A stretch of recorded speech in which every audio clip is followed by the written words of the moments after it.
Dear students, welcome to GCU Learning Management System. Dear students, chapter number 5, Atomic Structure.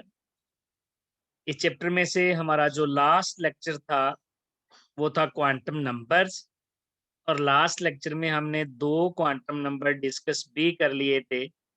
एक था principal quantum number और दूसरा था azimuthal quantum number. Next दो और क्वांटम नंबर हैं, एक है मैग्नेटिक क्वांटम नंबर और दूसरा है स्पिन क्वांटम नंबर। ये हम आज के लेक्चर में कवर करेंगे। सबसे पहले है मैग्नेटिक क्वांटम नंबर। ऐसा क्वांटम नंबर जो ओरिएंटेशन ऑफ ऑर्बिटल्स के बारे में बताए, जो डायरेक्शन ऑफ ऑर्बिटल्स के बारे में बताए, उसको हम कहते हैं ये मैग्नेटिक क्वांटम नंबर है। अगर आपको याद हो, प्रिंसिपल क्वांटम नंबर ने हमें शेल नंबर के बारे में, size of the shell, energy of the shell के बारे में बताया था। फिर एजीमुथल क्वांटम नंबर में हमने shapes of the sub shells देखी थी, और शेप्स ऑफ सब शेल्स के साथ साथ हमने सब शेल्स में इलेक्ट्रॉन भी डिसाइड किए थे कितने कितने आएंगे। अब जो सब शेल्स हैं उनकी जो डायरेक्शंस हैं स्पेस में थ्री डायमेंशनल, उन डायरेक्शंस को हम कहते हैं ये ऑर्बिटल्स हैं।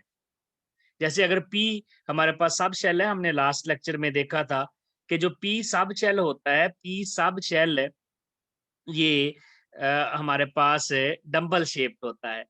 अब ये डंबल शेप जो पी सब शेल है, इसकी डायरेक्शन क्या है? क्या ये एक्स एक्सिस के साथ है? अगर एक्स एक्सिस के साथ है तो ये ऑर्बिटल है। डायरेक्शन ऑफ दी सब शेल की जो डायरेक्शन है, दिस इज कॉल्ड ऑर्बिटल। क्या ये जी एक्सिस के साथ है?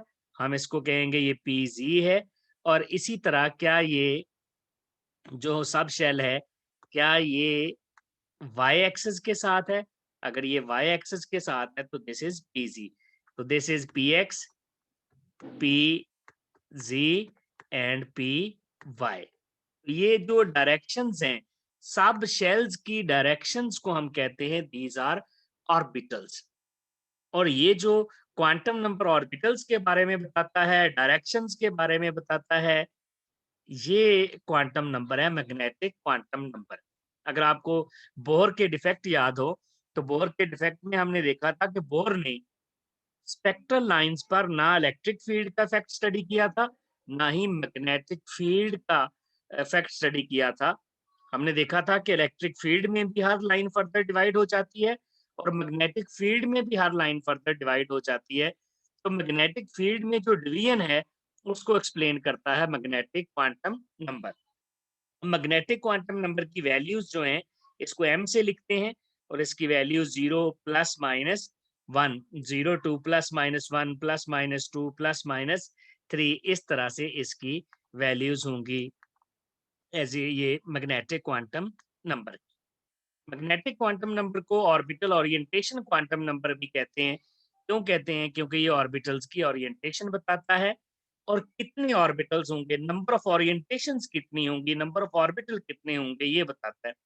और नंबर ऑफ ऑर्बिटल निकालने का फार्मूला क्या है? 2l+1।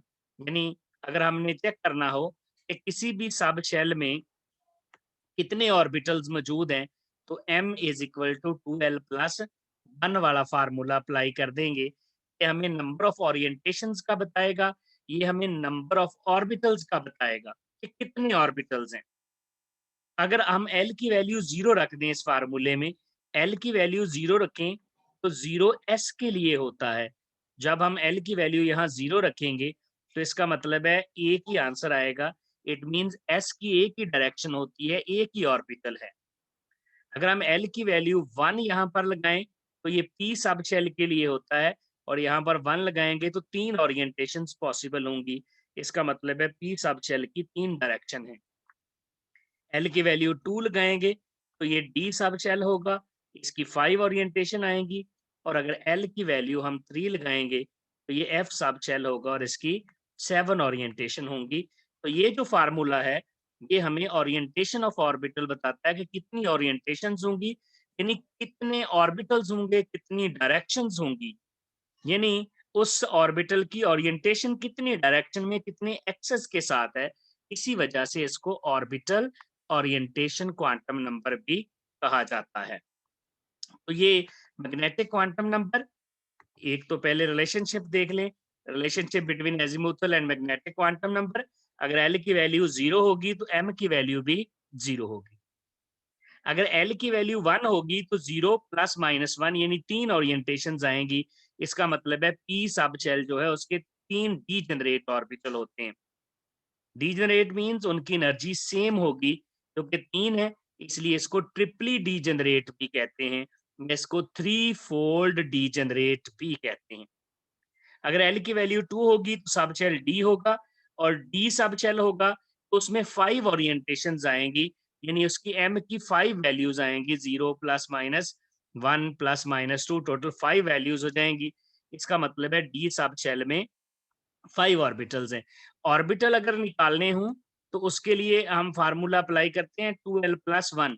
ये हमें सिर्फ बताएगा कि टोटल ऑर्बिटल्स कितने हैं। फिर हर ऑर्बिटल के लिए m की वैल्यू कितनी है वो इस तरह से हम फाइंड करते हैं। जैसे देखें l की वैल्यू 2 है, मैं इस फार्मूले में 2 लगा देता हूं, 2 इंटू 2 प्लस 1, तो ये टोटल इसका मतलब है 5। इसका मतलब है जब l की वैल्यू 2 है तो m की 5 ओरिएंटेशंस यानी 5 ऑर्बिटल आएंगे।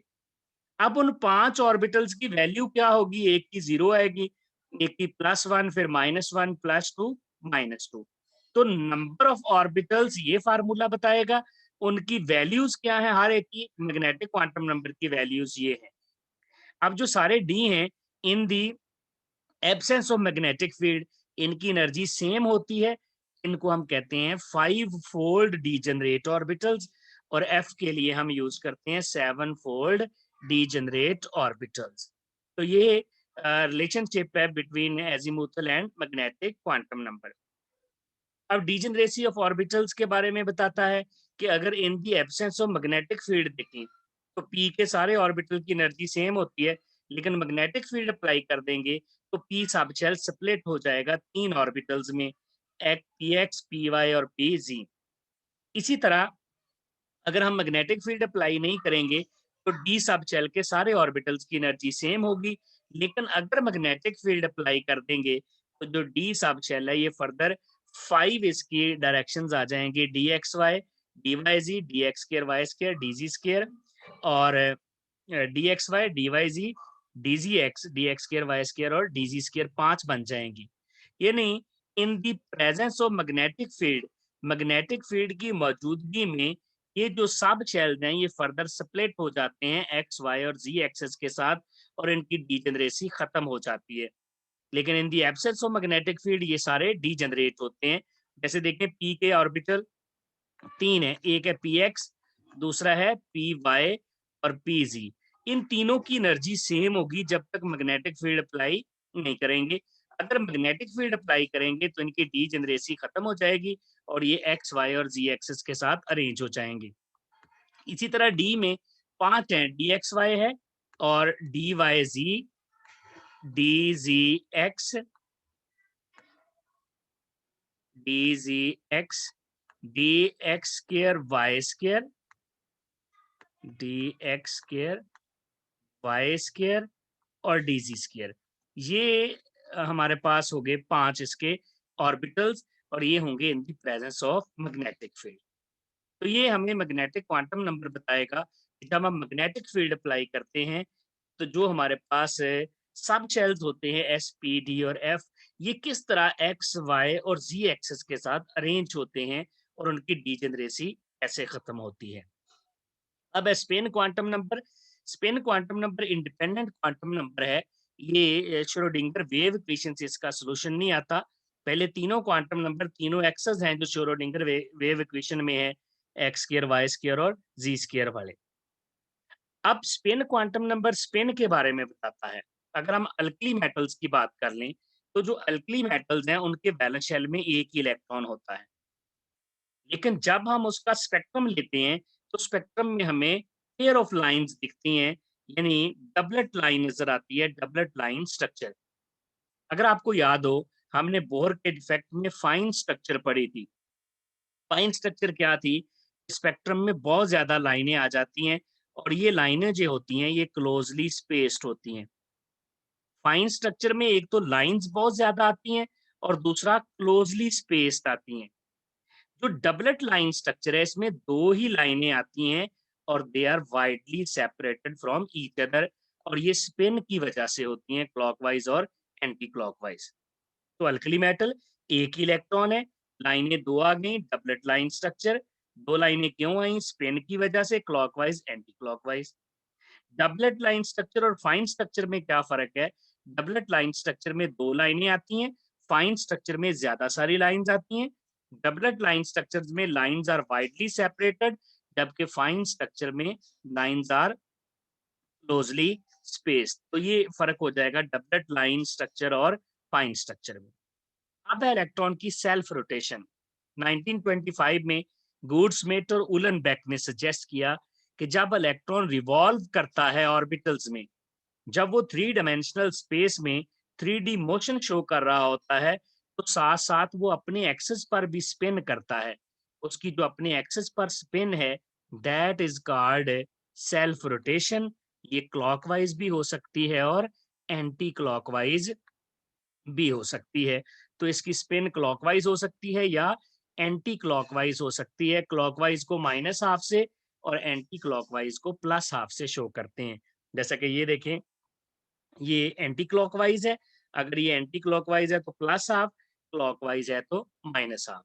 तो उलनबेक और गुड्समेट के मुताबिक जब इलेक्ट्रॉन रिवॉल्व करता है अराउंड द न्यूक्लियस, जब वो थ्री डायमेंशनल स्पेस यानी ऑर्बिटल्स में, जहां पर उसकी प्रोबेबिलिटी मैक्सिमम है, वहां पर वो 3D मूवमेंट शो कर रहा होता है, तो साथ साथ वो अपने एक्सेस पर भी रोटेट कर रहा होता है। उसकी अपने एक्सेस पर रोटेशन को सेल्फ रोटेशन कहते हैं, जो कि क्लॉकवाइज और एंटी क्लॉकवाइज हो सकती है। क्लॉकवाइज माइनस हाफ और एंटी क्लॉकवाइज प्लस हाफ होती है। याद रखिएगा, जब भी कोई पार्टिकल स्पिन कर रहा होता है, कोई भी स्पिनिंग चार्ज पार्टिकल, उसका अपना एक मैग्नेटिक फील्ड होता है। इसका मतलब है उसका अपना एक मैग्नेटिक मूवमेंट होता है।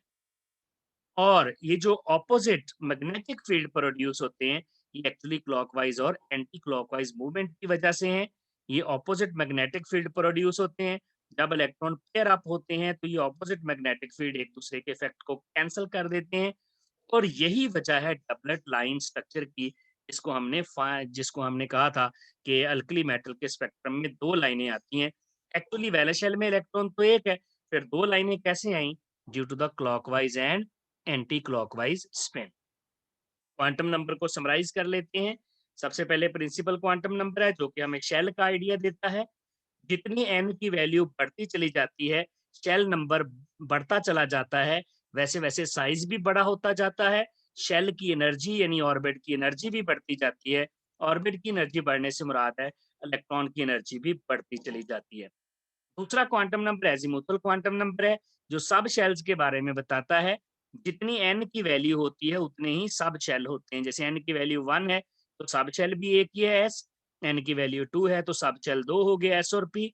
n की वैल्यू 3 है तो सब शेल 3 हो गए, spd। और n की वैल्यू 4 है तो 4 सब शेल हो जाएंगे। अब l की वैल्यू 0 हो तो s सब शेल होता है, 1 हो तो p, 2 हो तो d और 3 हो तो f सब शेल होता है।